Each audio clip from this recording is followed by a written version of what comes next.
السلام علیکم ورحمۃ اللہ وبرکاتہ نحمده ونصلی علی رسوله الکریم اما بعد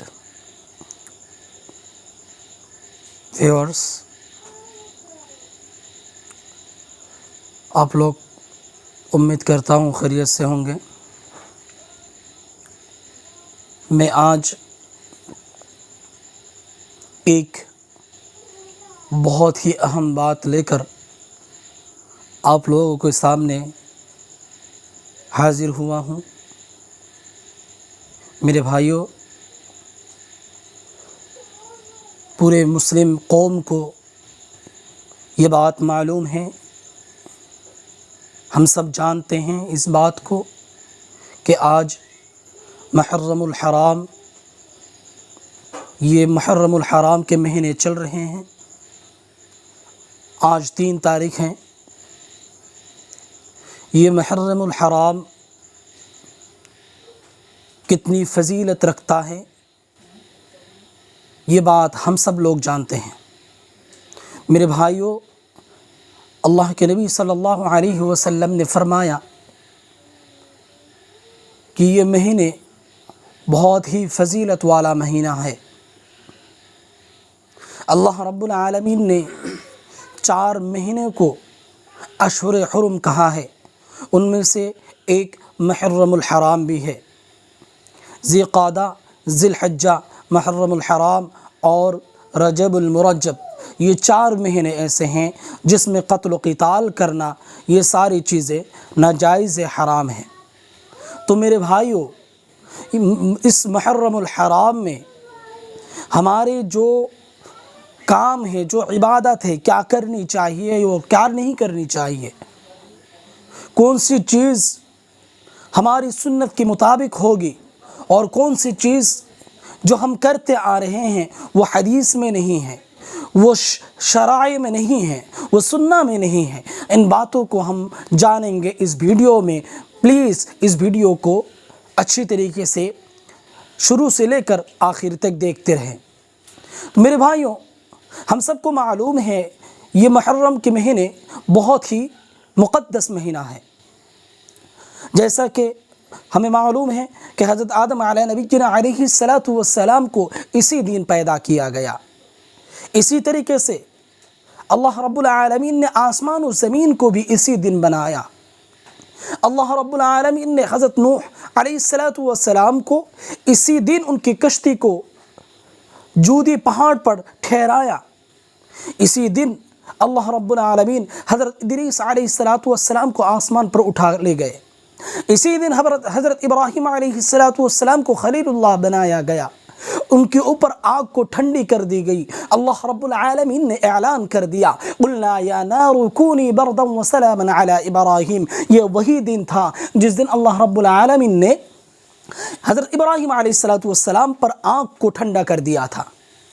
میرے پیارے بھائی اور بہنوں، یہی وہ دن ہے جس دن حضرت موسیٰ علیہ السلام کو اور بنی اسرائیل کو فرعون سے اور فرعون کی قوم سے نجات دلائی گئی۔ فرعون کو اور اس کے قوم کو دریا میں غرق کر دیا گیا۔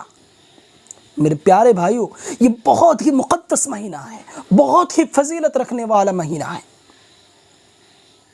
ہمیں اس مہینے کی قدر کرنی چاہیے، اور یہی وہ مہینہ ہے جس میں حضرت عمر رضی اللہ تعالی عنہ کو بھی شہادت ملی۔ یہ وہ مہینہ ہے جس میں حضرت حسین رضی اللہ تعالی عنہ کو شہید کر دیا گیا۔ لیکن ہمارے بہت سارے بھائی ہیں جو اس مہینے کو منحوس سمجھتے ہیں، وہ اپنے اوپر ظلم ستم کرتے ہیں۔ اللہ رب العالمین قرآن کریم میں فرماتے ہیں فَلَا تُظْلَمُوا فِيهِنَّ أَنفُسَكُمْ، کہ تم اپنے آپ پر ظلم نہ کیا کرو، تم اپنے آپ پر ظلم نہ کیا کرو۔ اور ہمارے شیعہ بھائی، وہ لوگ اس مہینے میں تعزیہ کرتے ہیں اور خود کے اوپر ظلم ستم کرتے ہیں۔ وہ یہ سوچتے ہیں جس طریقے سے حضرت حسین رضی اللہ تعالی عنہم اجمعین کو شہید کر دیا گیا، انہیں تکلیف دی گئی، تو ہم بھی اپنے آپ کو تکلیف دیں گے تو ان کی تکلیف کم ہو جائے گی۔ ایسا نہیں ہے میرے بھائی۔ یہ مہینہ منحوس نہیں ہے. شہادت منحوسیت چیز نہیں ہوتی. سارے صحابہ شہید ہونے کے لیے تڑپتے تھے. ان کی چاہت تھی شہادت. وہ چاہتے تھے کہ ہم خود شہید ہو جائے اللہ تعالیٰ کے راستے میں. حضرت حسین رضی اللہ تعالیٰ عنہ نے بھی مانگی تھی, ان کو بھی شہادت ملی. تو میرے بھائیوں, یہ شہادت اچھی چیزیں ہوتی ہیں, بری چیزیں نہیں ہوتی. تو اس میں یہ جو بدعات و رسومات, یہ جو خراب چیزیں ہیں, تعزیہ وغیرہ کرنا, ہمارے سماج میں ہم نے خاص طریقے سے آسام میں دیکھا ہے. بہت سارے لوگ کھچڑی بناتے ہیں. تو یہ کھچڑی وغیرہ بنانا, شربت وغیرہ پلانا اس نیت سے کہ حضرت حسین رضی اللہ تعالیٰ عنہ کو پانی نہیں ملی تھی تو امت کو پانی پلایا جائے. تو اس نیت سے پلانا, یہ تمام کی تمام چیزوں کی کوئی اصل نہیں ہے. یہ بدعات ہے, یہ خرابی ہے, یہ اسلام کو, شریعت کو نشٹ کر رہا ہے, خراب کر رہا ہے. میرے بھائیوں, ہمیں تو صرف حدیث میں, قرآن میں جو ملتا ہے اسی پر عمل کرنی ہے. یہ محرم الحرام میں ہمیں کیا ملتا ہے ہم دیکھتے ہیں. بخاری شریف کی حدیث ہے, حضرت ابن عباس رضی اللہ تعالی عنہ بیان کرتے ہیں, ان ابن عباس رضی اللہ تعالی عنہ قال قدم النبی صلی اللہ علیہ وسلم المدینہ فرأى اليہود, کہ آپ علیہ السلام جب مدینۃ المنورہ آتے ہیں تو آپ علیہ السلام مدینۃ المنورہ آنے کے بعد یہودی کو دیکھتے ہیں کہ یوم عاشوراء کے دن وہ روزہ رکھتے ہیں. تو آپ علیہ السلام نے پوچھا, ما ھذا, کیوں روزہ رکھتے ہو بھائی, کیا وجہ ہے تمہارے روزہ رکھنے کی؟ تو انہوں نے کہا, قالوا ھذا یوم صالح ھذا یوم نجى اللہ بنی اسرائیل من عدوہم. انہوں نے کہا کہ یہ وہ مہینہ ہے جو بہت ہی زیادہ فضیلت رکھتا ہے, بہت ہی زیادہ فضیلت والا مہینہ ہے. میرے بھائی, یہ وہ مہینہ ہے جس میں بنی اسرائیل کو اللہ رب العالمین نے ان کے دشمن سے نجات دلائی تھی, اور فرعون کو اور ان کے قوم کو اور اس کے قوم کو غرق کر دیا تھا. بہت سارے فوائد, بہت سارے فضیلت اس دن کا ہے. تو جب اللہ رب العالمین نے موسیٰ علیہ السلام کو اور بنی اسرائیل کو بچایا, ان کو نجات دی, تو حضرت موسیٰ علیہ السلام فصامہ موسیٰ, تو موسیٰ علیہ السلام اس دن سے روزہ رکھنا شروع کر دیے. تو اللہ کے نبی صلی اللہ علیہ وسلم نے کیا فرمایا معلوم ہے آپ کو؟ اللہ کے نبی صلی اللہ علیہ وسلم نے فرمایا کہ فَأَنَا أَحَقُّ بِمُوسَىٰ مِنْكُمْ, پھر تو بھائی میں زیادہ حقدار ہوں کہ میں موسیٰ علیہ السلام کی ان باتوں پر عمل کروں. موسیٰ علیہ السلام نے جس طریقے سے روزہ رکھے ہیں میں بھی اس طریقے سے روزہ رکھوں. اور پھر کہتے ہیں فَصَامَهُ, ابن عباس رضی اللہ تعالیٰ فرماتے ہیں فَصَامَهُ فَأَمَرَ بِصِيَامِهِ, کہ آپ علیہ السلام روزہ رکھا کرتے تھے اور حکم بھی دیا کرتے تھے کہ تم بھی یوم عاشوراء کے روزہ رکھا کرو. تو میرے بھائیوں اور بہنوں, ہمیں ایک بات یہ معلوم ہوئی کہ ہمیں یوم عاشوراء کے روزہ رکھنے ہیں. اب کتنے روزے رکھنے ہیں؟ کیونکہ اللہ کے نبی صلی اللہ علیہ وسلم کی ایک حدیث ہے, حدیث مبارکہ ہے, من تشبہ بقوم فہو منہم, کہ اگر آپ کے چال ڈھال دوسرے قوم کے مشابہ ہوئے تو وہ لوگ اسی میں سے ہو جائیں گے. تو یہودی ایک دن کے روزہ رکھتے تھے, یوم عاشوراء 10ویں محرم کے روزہ رکھتے تھے وہ لوگ.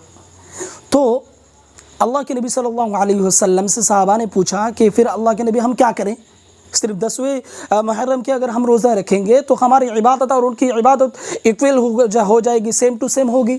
اور آپ نے فرمایا من تشبہ بقوم فہو منہم، جو کسی قوم کی مشابہت اختیار کرے گا وہ اسی میں سے ہو جائے گا، تو ہماری عبادت تو ان کی مشابہ ہو جائے گی، پھر تو ہم انہی میں سے ہوں گے۔ تو اللہ کے نبی صلی اللہ علیہ وسلم نے فرمایا کہ آئندہ سال میں بھی 9 ذی الحجہ کا روزہ رکھوں گا، 9 محرم کا روزہ رکھوں گا 10 محرم کے ساتھ۔ تو اس بات سے یہ معلوم ہوتا ہے کہ ہمیں صرف یوم عاشورہ کے دن کی روزہ نہیں رکھنا ہے، بلکہ اس کے ساتھ 9 محرم الحرام کے بھی روزے رکھنے ہیں۔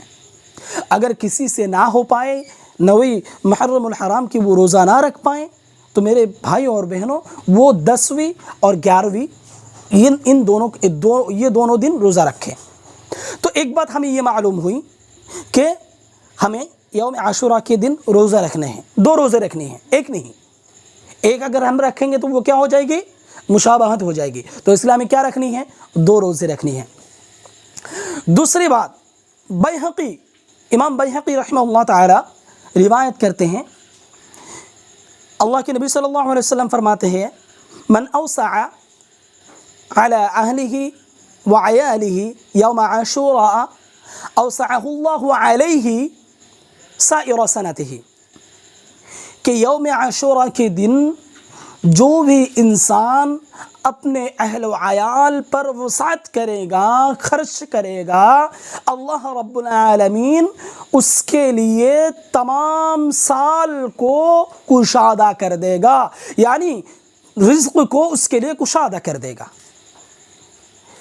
تو اس بات سے یہ معلوم ہوتی ہے کہ ہمیں عاشورہ کے دن اپنے اہل و عیال پر خرچ کرنی چاہیے، زیادہ کر کے خرچ کرنی چاہیے، وسعت کرنی چاہیے، اچھی چیزیں کھانی چاہیے، اچھی چیزیں لا کر سب مل کر ایک ساتھ بیٹھ کر کھانی چاہیے۔ تو یہ 2 باتیں ہمیں حدیث میں ملتے ہیں، ان 2 باتوں پر ہم عمل کریں گے۔ اس کے علاوہ میرے بھائی جتنی بھی باتیں ہیں، جتنی بھی چیزیں ہیں، شربت وغیرہ پلانا، کھچڑی وغیرہ بنانا، تعزیہ وغیرہ کرنا، یہ تمام کے تمام چیزیں حرام ہیں، ناجائز ہے، یہ ہم نہیں کر سکتے۔ جو بھی آپ کو کہیں آپ ان کی بات کو ٹال دیں کہ یہ نہیں ہے۔ 2 ہی چیز ہیں، اور وہ 2 چیز کیا ہیں؟ روزہ رکھنا اور اپنے اہل عیال پر خرچ کرنا، اس کے علاوہ کوئی بھی نہیں ہے۔ بہت سارے لوگ کیا کرتے ہیں؟ روزے رکھتے ہیں، بہت سارے لوگ نماز پڑھتے ہیں، بہت سارے لوگ نماز پڑھتے ہیں کہ نمازیں ہیں وغیرہ وغیرہ، بہت سارے خرابی ہیں۔ تو ان تمام چیزوں کو ہمیں دور کرنی ہے، ان تمام چیزوں پر ہمیں عمل نہیں کرنی ہے۔ تو میرے پیارے بھائی اور بہنوں، اگر ویڈیو آپ کو اچھا لگے تو پلیز ویڈیو لائک کر دینا، کومنٹ میں بتا دینا کہ آپ کو کیسا لگا، اور آپ کو اگر کسی چیز کے بارے میں پوچھنا ہو، معلومات کرنی ہو تو آپ پوچھ سکتے ہیں، آپ کی کومنٹ کی انشاءاللہ العزیز جواب دی جائے گی۔ اور آپ اس ویڈیو کو بہت زیادہ عام کریں تاکہ ہمارے بھائیوں کو سمجھ میں آ جائے، اور سبسکرائب کریں اور ہمارے ساتھ بنے رہیں، سرکشت رہیں۔ اللہ رب العالمین آپ کو اچھا رکھے، خیریت سے رکھے۔ السلام علیکم ورحمۃ اللہ وبرکاتہ۔